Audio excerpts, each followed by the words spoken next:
पानी को फ्रीज में रखो तो वो फ्रीज में जाने के बाद पानी बर्फ हो जाता है, और वही बर्फ को वापस फ्रीज से बाहर निकालो तो वही बर्फ वापस पानी हो जाता है। यह है फिजिकल चेंज, थोड़े समय के लिए परिवर्तन, जिसको हम टेम्पररी चेंज कहते हैं। और वही जब आप देखो गाय घास खाती है, घास का दूध, दूध से दही, दही से छाछ, छाछ से मक्खन और मक्खन से घी, और एक बार घी बनने के बाद घी कभी वापस मक्खन नहीं बनता है, मक्खन कभी छाछ नहीं, छाछ कभी दही नहीं, दही कभी दूध नहीं, दूध कभी घास नहीं। तो ये जो केमिकल चेंज है, एक बार जो परिवर्तन हुआ सो हुआ, और आज हम इसी परिवर्तन के लिए आगे बढ़ना चाहते हैं कि हमने आज तक जो भी हमने धर्म आराधना की, साधना की, तब जब जो भी कुछ किया, यही एक भावना के साथ कि मेरा स्वभाव चेंज हो जाए, मेरे विचार चेंज हो जाए, मेरा आचार परिवर्तित हो जाए, मैं चाहता पहले में जैसा था उसमें और आज में मेरे में बदलाव आना जरूरी है। लेकिन वो बदलाव कैसा, पॉजिटिवली बदलाव होना चाहिए था। कहीं ना कहीं हम जो थे उसमें से हमें आगे बढ़ना था, लेकिन हमारा बदलाव तो ये हुआ कि पहले हम शांत थे, आज ज्यादा क्रोधिष्ठ हो चुके हैं। पहले हम निर्लोभी थे, आज हम लोभी बन चुके हैं। पहले हमें इतनी विषय कषाय वासना की भूख नहीं थी, आज हम और ज्यादा भूखे बन चुके हैं। जब हम पशु के भोग में थे ना, पशु को देखो आप, उसे सिर्फ पेट भरने का दुख होता है, वो पूरे दिन चिंतित होता है, कहां से मुझे खाना मिलेगा, कहां से मुझे पानी मिलेगा। बस इसी चिंता में और चिंता में सुबह से लगाकर शाम तक, रात तक वो भटकते रहता है, सिर्फ वो आहार की शोध में, पेट भरने के लिए, और वो यहां वहां भटकते रहता है। इंसान का ऐसा नहीं होता है। इंसान को सिर्फ पेट नहीं भरना है, उसे पेट के साथ उसे पटारे भी भरना है, उसे खटारे भी भरना है, उसे अपना घर भी भरना है, बंगला भी भरना है, उसे बैंक बैलेंस भी बढ़ानी है। चाहिए कितना इंसान को जीने के लिए, दो टाइम की रोटी चाहिए, पहनने के लिए 2 जोड़ी कपड़े चाहिए, और एक छत चाहिए कि जिससे उसे आश्रय मिले। इससे ज्यादा कोई आवश्यकता नहीं होती है। चाहे फिर आप कितने भी बड़े बंगले में क्यों न रहते हो, आखिर इंसान को सिर्फ और सिर्फ 6 फुट की जमीन ही उसकी होती है, और उस 6 फुट में उसको अपना अंतिम जो भी एक मृत्यु के बाद वही जमीन पे उसमें अंदर दबना होता है, या समा जाना होता है, या वही उसमें जलना होता है। इसलिए क्यों हम इतना पाप करें, क्यों, किसके लिए हमको इतना पाप करना है? आपको पता है, हम बचपन से कहते आए हैं, जब से हमने नवकार हमने सुना और नवकार हमने पढ़ा, नवकार हमने कंठस्थ किया, तब से हम प्रतिदिन कितनी बार, आज तक तो लाखों बार हम बोल चुके हैं, सव्व पावप पनासनो, सव्व पावप पनासनो, कि मेरे सभी पापों का नाश हो। हम बचपन से ये सीखते आए, बोलते आए, समझते आए कि मेरे सभी पापों का नाश हो, नाश हो, नाश हो। और ऐसे 18 प्रकार के जो पापस्थानक बताए गए हैं, पहले प्राणातिपात, बीजे मृषा, वात्रिय, अदत्त, दान, चौथे मैथुन, पांचवें परिग्रह, छठे क्रोध, मान, माया, लोभ, राग, द्वेष, कलह, अभ्यकरण, पैशून्य, रति, पर परिवार, माया, मुषावाद, मिथ्यात्व, शल्य, ये जो 18 प्रकार के जो पापस्थानक बताए गए हैं, इन सभी पापों से हमें अपने आप को बचाना जरूरी है, अगर हमें सुखी बनना है तो। एक तरफ हम आकांक्षा रखते हैं कि मुझे सुखी बनना है, मुझे सुख चाहिए, और दूसरी तरफ देखो हमारा वो व्यवहार ही नहीं है। जाऊ मारे पूर्व माने पश्चिम नोचे पंथ, जाना है पूरब में और हम चल रहे पश्चिम की ओर, तो कैसे हम पूरब में पहुंच पाएंगे? अगर हमें पूरब में जाना है तो हमें पश्चिम की ओर नहीं, हमें पूरब की ओर ही चलना होगा। अगर हमें सुखी बनना है तो हमें सुख का मार्ग ढूंढना होगा। हम करते तो पाप है और हम चाहते तो सुख है, कैसे ये कॉन्ट्रास्ट नहीं हो सकता है कि अगर इतना पाप कर रहे हैं और फिर आप बोले कि मुझे सुखी बनना है, इम्पॉसिबल है।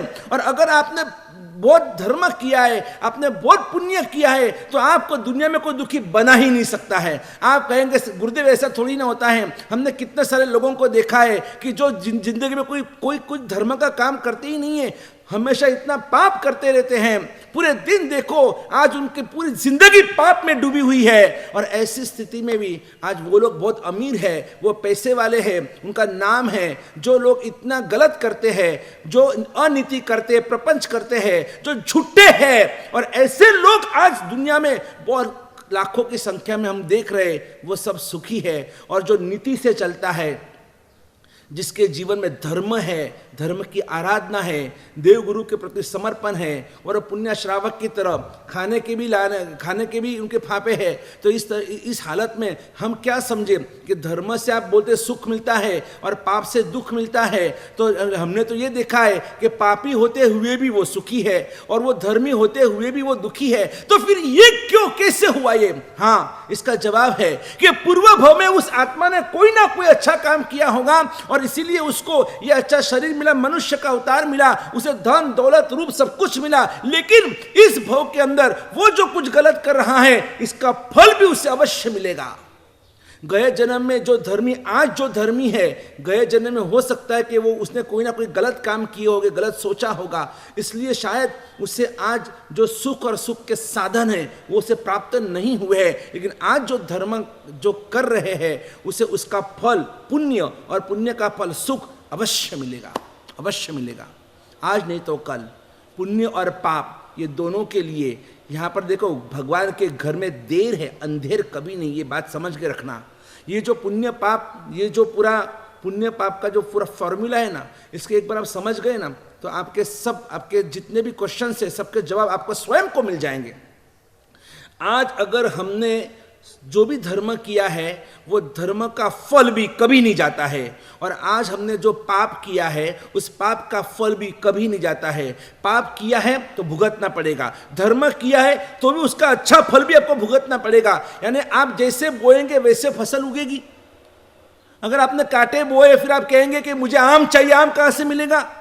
और अगर आपने आम बोए तो आपको आम ही मिलेगा, कांटे आपको कभी मिल ही नहीं सकते हैं। सीधा फॉर्मूला है, ये सीधी सीधी बात है कि आपने जो सोचा, जो आप बोले, जो आपने किया, मन वचन काया, मन से हम सोचते हैं, वचन से हम वाणी से हम बोलते हैं, काया से हम प्रवृत्ति करते हैं। तो ये मन वचन और काया जो होती है, ये तीनों में अगर आपने अच्छे विचार किए, आपकी वाणी भी एकदम सही है, आप मीठा बोलते हैं, आप सत्य वचन बोलते हैं और काया से भी आप सत्प्रवृत्ति कर रहे हैं, तो इन तीनों का फल आपको एकदम पुण्य, और पुण्य का फल है सुख। सीधी बात है। और अगर मन से आपने अशुभ सोचा है, वाणी से आपने दुर्भाषण किया है और काया से आपने दुराचार का सेवन किया है, तो ये मन वचन काया अगर अशुभ में अंदर चली गई है तो उसका फल भी अशुभ मिलेगा, और अशुभ का फल ही है दुख। और शुभ प्रवृत्ति, शुभ वचन, शुभ विचार, इन तीनों का फल है सुख, क्योंकि आपने सब शुभ किया है तो शुभ फल मिलेगा, अशुभ से अशुभ फल मिलेगा। सीधी बात है। आज हम सबसे ज्यादा क्या कर रहे हैं?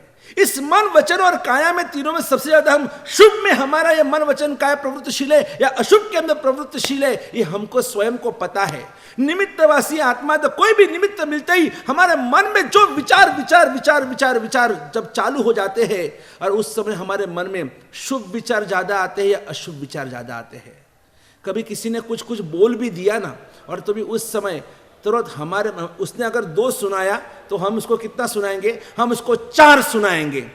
टिट फॉर टैट, शठम प्रति शाठ्यम, हम बदला ले लेते या मन में रखते हैं, आने दो मौका, मौके पे मैं भी चौका लगाऊंगा, उसको भी मैं सबक सिखाऊंगा। हमारे मन में या फिर हमारे वाणी में ऐसे ऐसे शब्द निकलते हैं। देखो ये पूरा महाभारत का सर्जन क्यों हुआ? सिर्फ एक द्रौपदी ने सिर्फ इतना ही कहा दुर्योधन से कि अंधे के बेटे भी अंधे होते हैं, अंधे के पुत्र भी अंधे होते हैं, और इसमें तो पूरा महाभारत खड़ा हो गया। तो ऐसा तो हम कितना दुर्भाषण करते हैं, हम कितना दुश्चिंतन करते हैं, हम कितना दुराचार का सेवन कर रहे हैं, और इतना सब कुछ करने के बाद भी एक ट्रेजेडी ये है, हम अपने आप को धर्मी समझकर बैठे हैं, हम अपने आप को पुण्यशाली भाग्यशाली समझकर बैठे हैं। और हमें बड़ी खुशी होती है जब हमें कोई आदर सत्कार रिस्पेक्ट कोई समाज के अंदर देता है, कोई हमें आगे बुलाता है, और तब हमें बड़ी खुशी होती है। वो एक भगत की बात मुझे याद आ रही है। वो भगत मंदिर से जैसे बाहर निकला और दूसरे भगत ने उससे आवाज लगाई और कहा, ओ पापी जरा इधर आइए ना। तो उसको बड़ा गुस्सा आ गया, ए भाई तुम मुझे किसको बुला रहे? मैं हूं, मैं पापी हूं? बोला हाँ आप पापी हो। अरे कैसे तूने मुझे पापी कहा? तुझे पता नहीं मैं कितना धर्मिष्ठ हूं, मैं कितनी आराधना साधना करता हूं, मैं रोज 2 टाइम प्रतिक्रमण करता हूं, 4 सामयिक करता हूं, मैं जिनवाणी का श्रवण करता हूं, मैं रोज सातरा पूजा बनाता हूं, मैं रोज एकादशा से नीचे करता ही नहीं हूं। एकाशना, एम्बिल, उपवास आदि मेरी तपस्या होती है, मैं पर्वत तिथि में औषध के धर्म की आराधना करना हूं, और तो मुझे पापी कह रहे। अरे मैं जितना धर्म करता हूं ना, शायद हमारे पूरे संघ में कोई नहीं करता होगा। और जैसे ये बात सुनी तो उस दूसरे भगत ने कहा कि भाई मैं थोड़ी ना तुम्हें पापी कह रहा हूं। बोला अभी तुमने तो मुझे बुलाया, वो पापी इधर आओ। अरे वो तो तुम खुद स्वयं बोल रहे थे भगवान के सामने, मुझे पापी ने तार हो प्रभु जी, मुझे पापी ने तार। अभी आप तो भगवान के सामने गा रहे थे कि भगवान मेरे जैसे पापी को आप तार दो करके। अरे वो तो स्तवन में लिखा है, मैं थोड़ी ना पापी हूं। क्या बात है। हमें पता है कि हम कितने पापिष्ट हैं। पाप करना सबको अच्छा लगता है, सभी को पाप करना अच्छा लगता है, सभी को पाप के साधन अच्छे लगते हैं। लेकिन फिर भी एक आश्चर्य देखो कि पापी के रूप में जाहिर होना किसी को अच्छा नहीं लगता है। मेरा पाप कोई देख लेगा, मेरा पाप किसी को पता चलेगा तो मेरा क्या होगा। और इसीलिए इंसान अपनी शातिरता का उपयोग चोरनी आंख 4 MKY से, कि चोर की आंखें 4 होती है, वो बहुत इधर उधर नजर घुमाकर और फिर वो पाप करेगा, ताकि किसी को पता ना चले, हाँ, किसी को पता ना चले कि आखिर में एक्चुअल में हूँ कौन। दुनिया के सामने तो एक सफेद चोला हम लोगों के सामने तो दिखा रहे, लेकिन अंदर में क्या पड़ा है, अंदर में क्या बैठा है, वो हमसे ज्यादा कौन जान सकता है। तभी तो मेरे संसारी पिता श्री अशोक भाई, जो जीव दया प्रेमी थे, पूना में आज उनका नाम था, पूरे पूना में, महाराष्ट्र में उन्होंने लाखों जीवों को बचाया।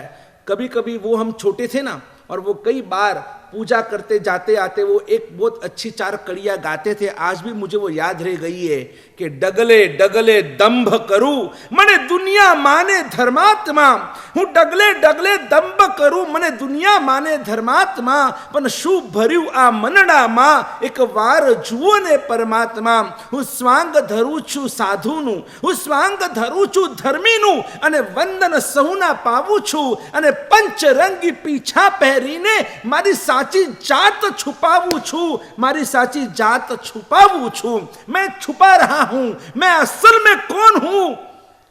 बाहर के लोग, बाहर की दुनिया में भले मेरा नाम है, लोग मुझे किस नजर से देखते हैं, ओहो ये इतने बड़े महाराज, ओहो ये इतना बड़ा ये सुश्रावक, लेकिन आखिर में मैं कौन हूं ना, मैं अपने आप को मैं ही जान सकता हूं।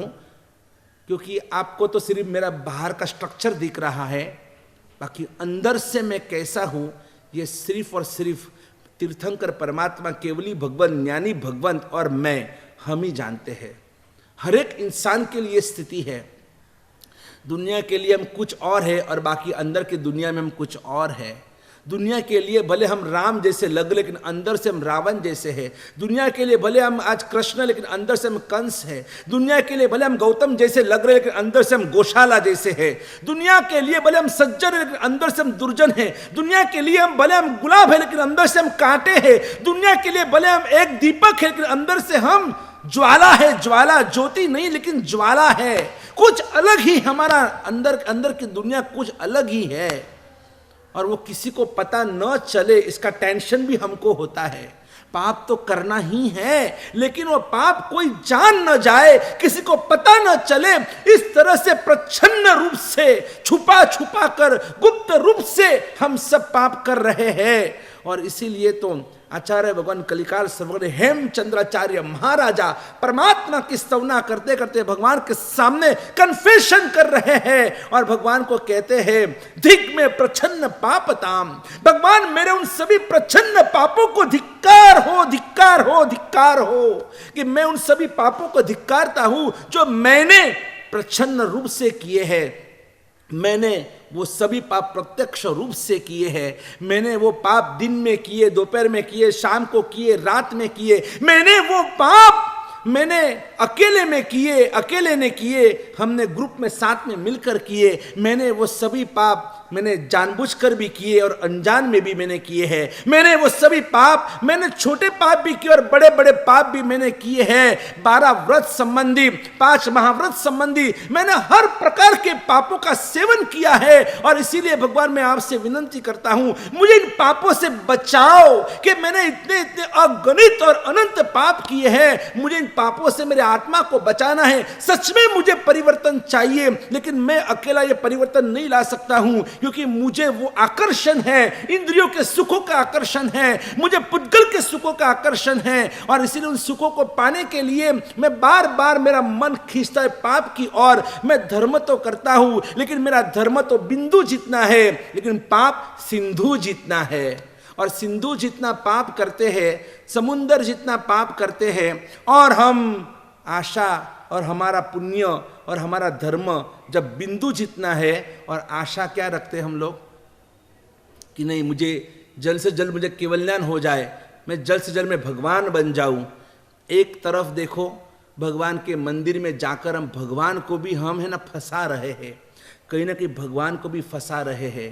भगवान के मंदिर में जाकर कहते हैं, प्रभु तारू गीत मारे गावू छे, પછી ચોપાટી ફરવા જાવું છે, અને રાત્રે ભેળપૂરી ખાવી છે, થિયેટરમાં પિક્ચર જોવા જાવું છે, દુનિયાના ઢગલાબંધ પાપ મારે કરવા છે, प्रभु तारा जेवू मारे थावू छे। क्या बात है, क्या बात है। भगवान के जैसे बनना है और हमें पाप तो छोड़ना नहीं है। नहीं, इन पापों को छोड़ना जरूरी है। और इसीलिए पापों को, इन पापों से कैसे मुक्त हो सकते हैं, कैसे हमारे में फिजिकली केमिकल चेंज आ सकता है, सुनते हैं आगे के प्रवचन में। जय गिरिराज, जय आदिनाथ, जय गुरुदेव।